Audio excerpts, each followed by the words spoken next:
اب سوال پیدا ہوتا ہے قیام اللیل سے مراد کیا ہے؟ یہاں پہ میں تراویح کی کا جو پس منظر ہے وہ بیان کر دینا چاہتا ہوں. دیکھیے جیسا کہ ہم نے خطبے میں بھی دیکھ لیا، اللہ نے قیام اللیل جو ہے اسے فرض نہیں ٹھہرایا، تطوع. قرآن مجید میں بھی اس کا کوئی ذکر نہیں، احادیث میں اس کی تشویق و ترغیب پوری موجود ہے. ایک اور حدیث بھی ہم بعد میں پڑھیں گے اس پر. اس کا پس منظر کیا تھا کہ اس کو چھوڑ دیا گیا.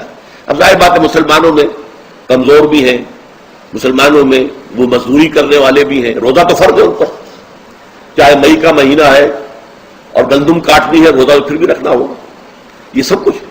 لیکن یہ کہ رات کو پھر کھڑے رہنا ان کے لیے جاگنا ممکن نہیں، لہذا ان کے اوپر یہ چیز فرض نہیں. حضور نے تراویح کی نماز یا قیام اللیل نہ اسے فرض قرار دیا، نہ اس کے بعد جماعت کوئی اہتمام کیا مستقل. صرف 3 راتیں آپ نے جماعت کروائی ہے، اس میں 8 رکعتیں آپ نے پڑھی ہیں کہ جو آپ کا معمول تھا تہجد کا وہ پڑھی، اور تہجد کے وقت ہی جماعت کرائی ہے.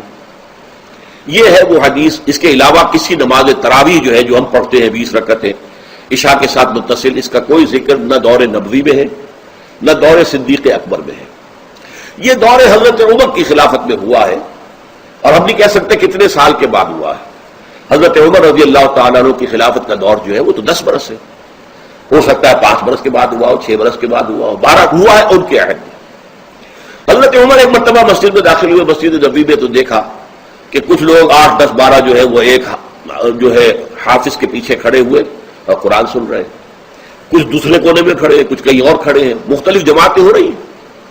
تو انہوں نے سوچا کہ کیوں نہ ان سب کو ایک امام کے پیچھے جمع کر دیا جائے، اور اس کے لیے لوگوں کی سہولت کے لیے عشاء کے ساتھ متصل رکھ دیا جائے. اس لیے کہ تہجد کے وقت اٹھنا جو ہے وہ تو ہر کس و ناقص کا کام نہیں ہے، کہ عشاء کے بعد اگر تھوڑا سا اضافی وقت ہو صرف، تو یہ ہر شخص کر لے گا، مزدور بھی کر لے گا.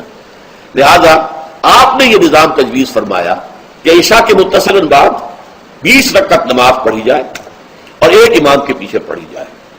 یہ گویا کہ اجتہاد ہے حضرت عمر رضی اللہ تعالی عنہ. اس کو آپ نے خود بدعت بھی قرار دیا ہے، لیکن بدعت حسنہ. بدعت کس اعتبار سے؟ لغوی اعتبار سے، نئی بات، اس لیے کہ حضور کے زمانے میں نہیں تھی، تو یہ اس طریقے سے ایک نئی بات ہے. لیکن یہ بات چونکہ بہت اچھی ہے، بہت عمدہ ہے. آپ جب یہ نظام چل پڑا تو ایک دن مسجد میں آئے، دیکھا کہ بڑی بھری مسجد ہے، صحابہ کھڑے ہیں اور ایک امام کے پیچھے قرآن سن رہے ہیں. آپ نے فرمایا نعم البدعۃ ھذہ، یہ جو ہم نے نئی بات شروع کی ہے یہ بہت اچھی ہے، بہت عمدہ ہے. اب یہاں سے فرق واقع ہو گیا ہے. ایک تو اہل تشیع جو ہے وہ تو ویسے ہی حضرت عمر سے بہت دشمنی رکھتے ہیں، عناد رکھتے ہیں، تو حضرت عمر کے اجتہادات سے انہیں نفرت ہے، انہیں دوری ہے، چاہے وہ کوئی سا بھی حضرت عمر کا اجتہاد ہو. ہمارے ہاں اہل حدیث حضرات بھی در حقیقت حضرت عمر یا کسی اور خلیفہ راشد کے فعل کو وہ سمجھتے ہیں کہ یہ ایگزیکٹو آرڈرز ہیں، یہ ہمیشہ کے لیے نہیں ہے. حضرت عمر نے اپنے دور میں نظام قائم کیا، ان کے دور کے لیے ٹھیک تھا، یہ ہمیشہ کے لیے نہیں. ہمیشہ کے لیے وہ 8 ہی رکعتوں کے قائل ہیں، وہ تہجد والے. لیکن اس میں بہرحال انہوں نے بھی خود یہ اضافہ کیا ہے کہ وہ 8 رکعتیں وہ عشاء کے ساتھ متصل پڑھتے، تہجد کے وقت تو نہیں پڑھتے. اور حضور نے تو صرف 3 روز جو ہے وہ کرائی تھی جماعت، وہ لوگ 30 دن یا 29 دن پڑھ رہے ہیں، تو اضافہ تو انہوں نے بھی کر دیا، وہ نظام میں تبدیلی تو ہو گئی. لیکن اہل سنت جو کہلاتے ہیں، ہمارے جو 4 جو ہیں، جو ہمارے مسلک ہیں، حنفی، مالکی، شافعی، حنبلی، ان کا اتفاق ہے اس پر حضرت عمر کا، کیونکہ ان کے سامنے اصول یہ ہے کہ حضور نے فرمایا علیکم بسنتی وسنت الخلفاء الراشدین المہدیین، تم پر لازم ہے کہ میری سنت کو پکڑو مضبوطی کے ساتھ، اور میرے خلفاء راشدین مہدیین جو ہیں ان کی سنت کو پکڑو. اس اصول سے یہ 4 فقہ جو ہیں حضرت عمر کے اجتہادات جو ہیں ان کو بھی پابندی سمجھتے ہیں کہ تمام عمر کے لیے قیامت تک کے لیے امت مسلمہ پر ان کی پیروی لازم ہے. لہذا اس میں اجماع ہے.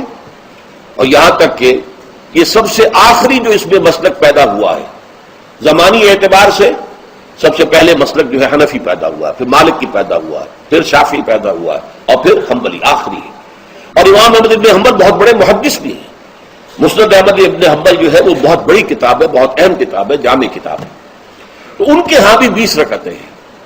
چنانچہ حرمین شریفین میں، سعودی عرب میں، مکے اور مدینہ منورہ میں جو نماز تراویح ہوتی ہے اس کی 20 رکعتیں ہیں، لیکن اہل حدیث حضرات جو ہے وہ اس 8 کے اوپر اتفاق کرتے ہیں۔ بہرحال یہ ایک اختلاف ہے جو میں نے اس کا پس منظر بیان کر دیا۔